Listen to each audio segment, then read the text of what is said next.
మీనము మీనం వారికి మీకు రాశిలోనే శని యొక్క సంచారం జరుగుతుంది. రాశిలో శని సంచారం జరిగేటప్పుడు కలిగే ఫలితాలు, ఎందుకంటే ఎప్పుడు బ్యాడే కాదు, మనం చాలాసార్లు చెప్పాం. ఏలినాటి శని, అర్ధాష్టమ శని, అష్టమ శనిలోనే పిఎంలు సీఎంలు స్వర్గీయ ఎన్టీ రామారావు గారు, చంద్రబాబు నాయుడు గారు, పిఎం మోడీ గారు కూడా ఏలినాటి శనిలోనే అయ్యారు. అర్ధాష్టమ శనిలో కంటిన్యూ అవుతున్నారు మూడోసారి. జగన్ గారు, అంటే పెద్ద పెద్ద వాళ్ళ నాయకులే అవుతున్నప్పుడు మనం చేసేటువంటి పనులు శని ఏదో ఆపేసి మనకి అది ఇబ్బంది ఇస్తాడు అనేటువంటి ఆలోచన నుంచి బయటకు వచ్చేసి శ్రమనిస్తాడు. అంతే, శ్రమకారకుడు శ్రమనిస్తాడు. ఒక దీపం వెలుగునిచ్చే దీపం వెలుగునిస్తుంది, చీకటి చీకటినిస్తుంది. అలాగే శ్రమకారకుడు శ్రమనిస్తాడు. అయితే ఈ యొక్క అంశాలు చెప్తుంది నేనైనప్పటికీ, చెప్పిస్తుంది సాక్షాత్ లలిత అమ్మవారిగా భావిస్తూ ఒక్కొక్కటిగా తెలుసుకుందాం. అయితే ఇక్కడ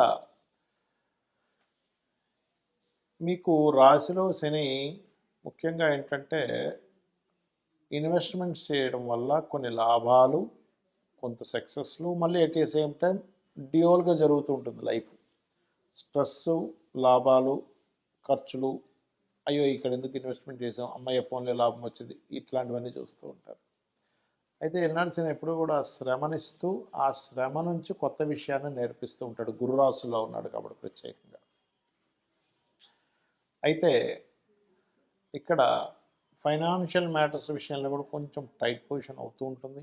కాకపోతే ఏంటంటే ఏదైతే మీరు ప్రయత్నం చేస్తుంటారో ఆ ప్రయత్నం దగ్గర దాకా మాత్రం వస్తూ ఉంటుంది, అందులో ఎటువంటి సందేహం లేదు.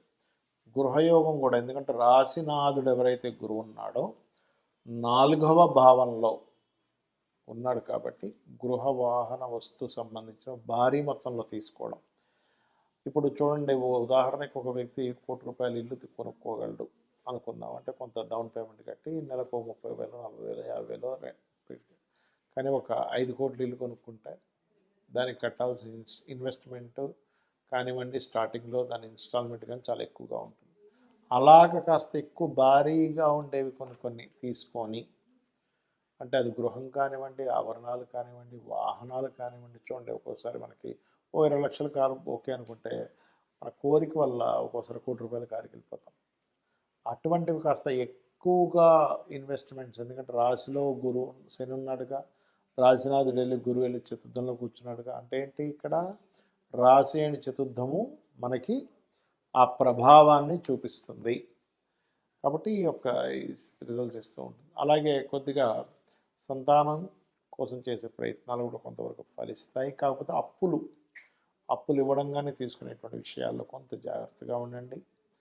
వివాహ ప్రయత్నాలు కూడా కొంతవరకు ఫలిస్తాయని మనం చెప్పొచ్చు. ఈ 12లో శని రాశిలో శని ఉన్నందుకు ఖచ్చితంగా. ఎందుకంటే రాశిలో ఉండే శని 2వ స్థానాన్ని, సప్తమ స్థానాన్ని వీక్షిస్తుంటాడు. అక్కడ శుభ ఫలితాలు ఇస్తాడు వివాహ విషయంలో. అంటే వివాహ ప్రయత్నాలు సమకూరుతాయని అర్థం చేసుకోవాలి.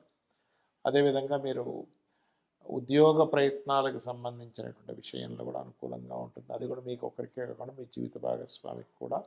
కాకపోతే విదేశాలకు వెళ్ళి ఉద్యోగం చేయాలనే ప్రయత్నము, విదేశాల్లో సెటిల్ అవ్వాలనేటువంటి ప్రయత్నం కూడా మీకు ఫలిస్తుంది. ఇక మీరు రెగ్యులర్గా రాజరాజేశ్వరి అమ్మవారి యొక్క ఆరాధన చేయండి. మరియు గోవులకి గ్రాసము, బెల్లము ఇవి తినిపిస్తూ ఉండండి. దీంతోపాటు కాస్త చండీ పారాయణం చేయండి. శని ఏలినాటి శని అనుకోండి, అర్ధాష్టమ శని అనుకోండి, అష్టమ శని అనుకోండి, లేదా శని మహాదశలు అనుకోండి, శని అంతర్దశలు అనుకోండి. మొట్టమొదటిగా మనం అమ్మో కష్టాలు ఇచ్చేస్తాడు, అమ్మో ఫైటింగ్ చేయాలి, అయ్యి బాబాయ్ ఏమైపోతుందో, ఫస్ట్ ఈ భయం నుంచి బయటికి రండి. ఎందుకంటే ఫైటింగ్ మనమే కాదు, దేవతలు కూడా వాళ్ళు ఫైట్ చేస్తారు లైఫ్లో. మనం అందరం మొక్కేటువంటి లలిత అమ్మవారు బండాసుడితో ఫైట్ చేయలేదా? శివుడు త్రిపురాసుర సంహారం చేశాడు. గణపతి, మనం చూడండి, ఏ దేవతను తీసుకోండి, వాళ్ళకేమి సుఖంగా హ్యాపీగా అలా ఏం కూర్చొని లేరు. ఆంజనేయ స్వామి మనకి లంకకు 100 యోజనాల లంక ఇక్కడి నుంచి ఎగురుకుంటూ వెళ్ళి అక్కడ చాలా బీభత్సం చేసి మళ్ళీ వచ్చాడు.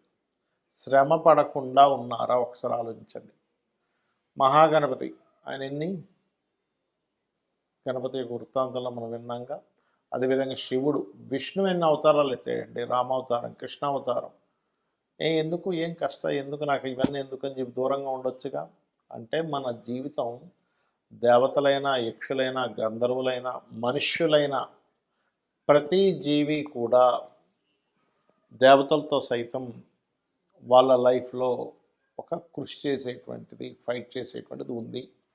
మనందరం ఏంటంటే ఫైట్కి దూరంగా పారిపోతున్నాం. అమ్మో నాకు వద్దు, అది సంసార చక్రం నుంచి కూడా దూరంగా పారిపోతున్నాం. అమ్మో నాకు వెళ్ళొద్దు, ఎవడు పడతాడు, అమ్మో నాకు పిల్లలు వద్దు, ఎవడా బాధ్యత తీసుకుంటారు, అమ్మో నాకు ఉద్యోగం వద్దు, చక్కగా నేను ఈ ఆశ్రమంకి వెళ్ళిపోతాను అని అనుకుంటున్నారు. కానీ ఇక్కడ మీరు అర్థం చేసుకోవాల్సింది ఏంటంటే ఇవన్నీ మీ యొక్క కర్మలు.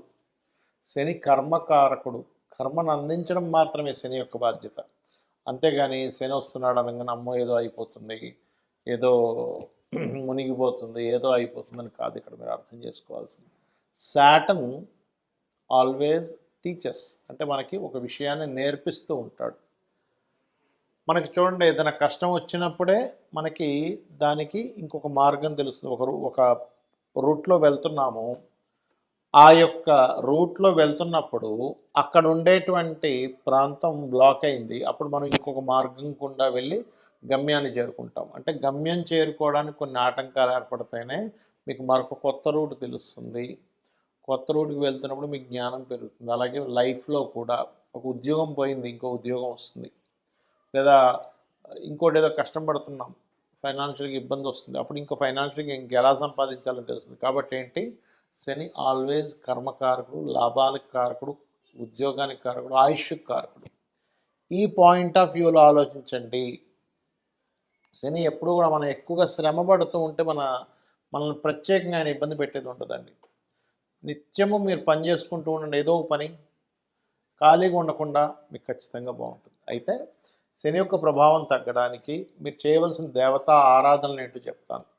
మీకు దగ్గరలో ఆంజనేయ స్వామి కానీ, గణపతి కానీ, లక్ష్మీనరసింహస్వామి కానీ, స్కందుడు కానీ, శక్తి ఆలయం, అమ్మవారి ఆలయాలు ఏమున్నా రోజు ఒక్కసారి వెళ్ళడం మీరు ప్రాక్టీస్ చేయండి.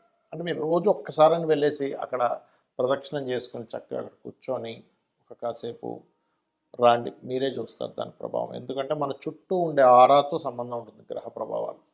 ఎప్పుడైతే మనం ఒక పాజిటివ్ ఆరాలోకి ఎంటర్ అయ్యామో నెగటివ్ ట్రిగరింగ్ అనేది తగ్గిపోతుంది. పాజిటివ్ ట్రిగర్ అంటే మనకి ఏమంటే ఒక్కసారిగా గుడికి వెళ్తే అన్ని కష్టాలు పోతాయో కాదు, మీరు ఎలా హ్యాండిల్ చేయాలి, మీ మనసు, మీ ఆలోచనలు అన్నీ కూడా క్లియర్ అవుతాయి, గుర్తుపెట్టుకోండి. అలాగే మరొక విషయం ఏంటంటే, దీంతోపాటు మీకు దగ్గరలో గోశాలలు ఉంటే గోశాలకు వెళ్తూ ఉండండి. గోశాలలకు వెళ్ళే గోవుల యొక్క ఎనర్జీ కూడా కంప్లీట్ పాజిటివ్ ఎనర్జీ, గుర్తుపెట్టుకోండి. అదేవిధంగా దీంతోపాటు మీరు కొంచెం ఏమవుతుంటుందంటే ఏలనాటి శని, అర్ధాష్టమి శని, అష్టమ శని, శని దశలో ఉన్నప్పుడు మనిషికి తెలియకుండానే ఒక బద్ధకము, ఒక లేజినెస్, ఒక పోస్ట్పోన్ చేయాలనే తత్వం ఇస్తూ ఉంటుంది. కాబట్టి ఒక టబ్లో వాటర్ తీసుకొని అందులో గోరువెచ్చని నీళ్ళు తీసుకొని అందులో కాస్త కల్లుప్పు వేసి అందులో కాళ్ళు పెట్టి అట్లా కూర్చోండి కాసేపు. అది మరీ వేడి కాళ్ళు కాలిపోయే అంటే కాదు, గోరువెచ్చని నీళ్ళు. మీరు చూస్తారు, మీరు తెలియకుండానే ఒక నెగటివ్ ఎనర్జీ బయటకు పోతున్న ఫీలింగ్ మీకు వెంటనే సెకండ్స్లో తెలుస్తూ ఉంటుంది. అలాగే ఈ శని కుజులు పరస్పర వీక్షణలో ఉన్నప్పుడు మీనరాశిలో శని ఉంటూ ఈ సంవత్సరం మనకి పంచగ్రహ కూటమి 3 సార్లు వస్తుంది 2026 సంవత్సరంలో. జనవరిలో ఒకసారి, ఫిబ్రవరిలో 2 సార్లు, మరి చతుర్గ్రహ కూటమి 2 సార్లు వస్తుంది.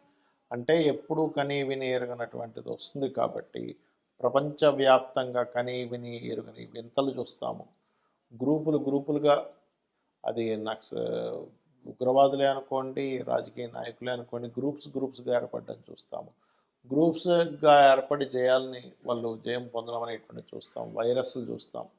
అదేవిధంగా అగ్ని ప్రమాదాలు, యాక్సిడెంట్లు, అటాక్లు, ఇట్లాంటివన్నీ ఉన్నాయి. కాబట్టి మీరు ఇంటి నుంచి బయలుదేరేటప్పుడు ఎక్కువగా గుంపులు ఉండే ప్రదేశాలు ఎక్కువ తిరగకండి. ఇంటి నుంచి బయలుదేరేటప్పుడు ప్రధానంగా మీరు, ఎందుకంటే ఇది 1 సంవత్సరంన్నర పాటు ఉంటుంది కాబట్టి మీ ఇష్టదైవాన్ని తలుచుకొని బయలుదేరండి. అమ్మవారు మిమ్మల్ని రక్షించి తీరుతుంది.